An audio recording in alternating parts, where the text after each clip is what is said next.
இன்னைக்கு இருக்கக்கூடிய தமிழ்நாட்டு இளைஞர்களுக்கு சொல்லக்கூடிய விஷயம் என்னவா இருக்கு குருஜி? தமிழ்நாட்டில் இளைஞர்களுக்கு என்ன சொல்லணும்னா, இது பாருங்க, நீங்கள் ரொம்ப புத்திசாலி. தமிழ்நாட்டு பசங்கள்லாம் ரொம்ப அதிகமாக புத்தி இருக்குது. இந்த புத்தியும் இருக்குது, கலையும் இருக்குது, நம்மக்கிட்ட டேலண்ட்ஸ் நிறையா இருக்குது. இப்படி இதெல்லாம் இருக்கும்போது நம்ம இதை சரியாக பயன்படுத்தணும். உலகத்தில் மேல் மட்டத்துக்கு வரைக்கும் நம்ம ஜனம்லாம் வரலாம். ஆனால் இப்போ இந்த போதைப் பொருள் அதிகமாக ஆயிட்டுருக்கு தமிழ்நாட்டிலேன்னு ஒரு செய்தி வந்த பிறகு இதை எப்படியான நிறுத்தணும். இல்லாத நம்ம எல்லா டேலண்ட்ஸ்லாம் அப்படியே போயிடும். இன்னைக்கு காலகட்டங்களில் போதைப் பொருளுக்கு எதிரான விழிப்புணர்வு பிரச்சாரம் அப்படிங்கிறது ரொம்ப ஒரு முக்கியத்துவம் வாய்ந்ததாக இருக்குது. குருஜி, நீங்கள் எந்த மாதிரியான முன்னெடுப்புகள் இந்த போதைப் பொருள் தடுப்புக்காக நிறைய பண்ணோம்? நம்ம இந்த சுதர்சன கிரியா பண்ணுறோம் எல்லா இடத்துலையும், காலேஜ், ஸ்கூல்ஸ். அது பண்ணாலே ஜனங்கள் இதுலேருந்து வெளியில் வந்துடுறாங்க. போதைப் பொருளுக்கு ஏன் போகிறாங்க? இந்த இன்டாக்சிகன் நிறையா குடி, தண்ணி போடுறது, இதெல்லாம் ஏன் போடுறாங்கன்னா ஒரு ஆனந்தம் வேணும், அவருக்கு சந்தோஷம் வேணும், ஒரு நிம்மதி வேணும். அந்த நிம்மதியும் சந்தோஷமும் உங்களுக்கு உங்கள் மூச்சிலேயே கிடச்சிருச்சுன்னா ரூபா செலவு பண்ணி அதெல்லாம் ஏன் பண்ணுவாங்க? அது மாதிரி இந்த கிரியேட் பண்ணி ஒரு 30-40 நாள் பண்ணான்னு வச்சுக்கோங்க, வாழ்க்கையில் ஒரு எப்போவுமே கலகாத இந்த இது சொல்லுவோமே, இது மாதிரி அழியாத ஒரு ஆனந்தம். போதைப் பொருள் பழக்கத்தில் உள்ளே போகாமல் இருக்கும், அதிலிருந்து வெளியே வர்றதுக்கும் தியானம் ரொம்ப முக்கியம் அப்படின்னு நீங்கள் சொல்லிகிட்டே இருக்காங்க. இதை எப்படின்னு கொஞ்சம் எங்களுக்கு எக்ஸ்பிளைன் பண்ண முடியுமா குருஜி? இந்த போதைப் பொருள் ஏன் எடுக்கிறாங்கன்னா, போதைப் பொருள் எடுக்கும்போது அவங்களுக்கு ஒரு மாதிரி நிம்மதி கிடைக்கிறது, ஒரு ஆல்டர்டு ஸ்டேட் ஆஃப் கான்ஷியஸ்னஸ் கிடைக்கிறது. அந்த ஆல்டர்ட் ஸ்டேட் ஆஃப் மைண்டுக்கோசரம் தான் குடிக்கிறது, இது பண்ணுறது, சிகரெட் இதெல்லாம் போகிறாங்க.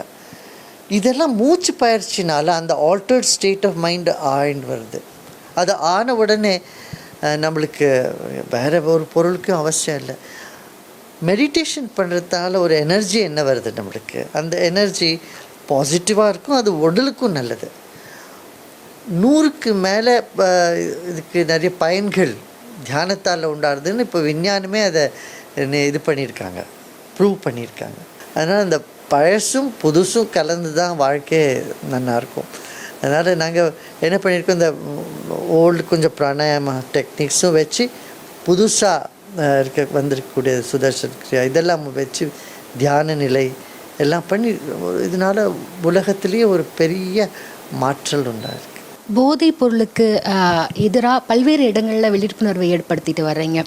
ஹைதராபாத் ஆகட்டும், அடுத்தது கேரளா, இப்போ கோவையில் நேற்று ஈவினிங் நடந்திருக்கு.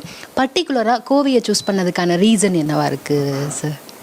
நாங்கள் முதல்ல இது இந்த போதைப் பொருள் நிறுத்தத்துக்காக சண்டிகர் யூனிவர்சிட்டியில் ஆரம்பித்தோம், பஞ்சாப் யூனிவர்சிட்டியில் பண்ணோம்.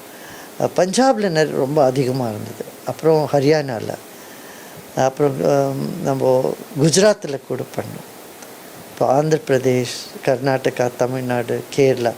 பல வருஷங்கள் முன்னே இதை ஆரம்பித்த போது தமிழ்நாட்டில் இவ்வளோ இருக்குல்ல, அதனால தமிழ்நாட்டில் நாங்கள் வரல. ஆனால் இப்போ இங்கேயும் அதிகமாகிட்டுருக்குன்னு கேட்ட உடனே நாங்கள் சொன்னால் இம்மிடியட்டாக தான் இங்கே ஆரம்பிக்கலான்னு ஆரம்பிச்சிருக்கோம். போதைப் பொருளே இல்லாத ஒரு சொசைட்டியை உருவாக்குறதுக்கான அழுத்தம் ஏதாவது குருஜி மூலமாக கொடுக்கறதுக்கு ஃப்யூச்சரில் ஏதாவது வாய்ப்புகள் இருக்கா? அதான் இப்போ ஜனங்களாக அதை எடுக்கல. எதுக்கு மார்க்கெட்டு இல்லைன்னாக்கா அது எப்படி மேலே போகும்?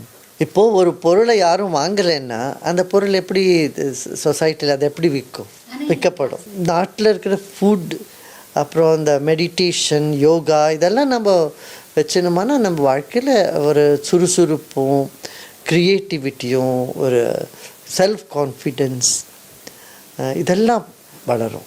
இப்படிலாம் இருக்கும்போது பின்ன இந்த டிப்ரெஷன், அந்த ஆங்கர், கோபம், அனாவசியமாக கவலைப்படுறது இதெல்லாம் வெளியில் போயிடும். ஆர்ட் ஆஃப் லிவிங் நிறுவனராக உலக நாடுகளுக்கு தொடர்ந்து நீங்கள் போயிட்டு வந்துட்டுருக்கீங்க.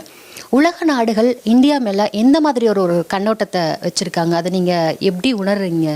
நம்ம பிரதமர் மோடி வந்த பிறகு இப்போ இந்தியா நாட்டோட பெருமை ரொம்ப மாறியிருக்கு. பிரைம் மினிஸ்டர் நல்லா அவரோட ஒரு கொள்கைகளும் இன்டர்நேஷ்னல் ரிலேஷன்ஸும் நிறைய இம்ப்ரூவ் ஆகிருக்கு. அதனால் இந்தியா நாட்டுக்கு மதிப்பாக நிச்சயமாக அதிகமாக இருக்குது.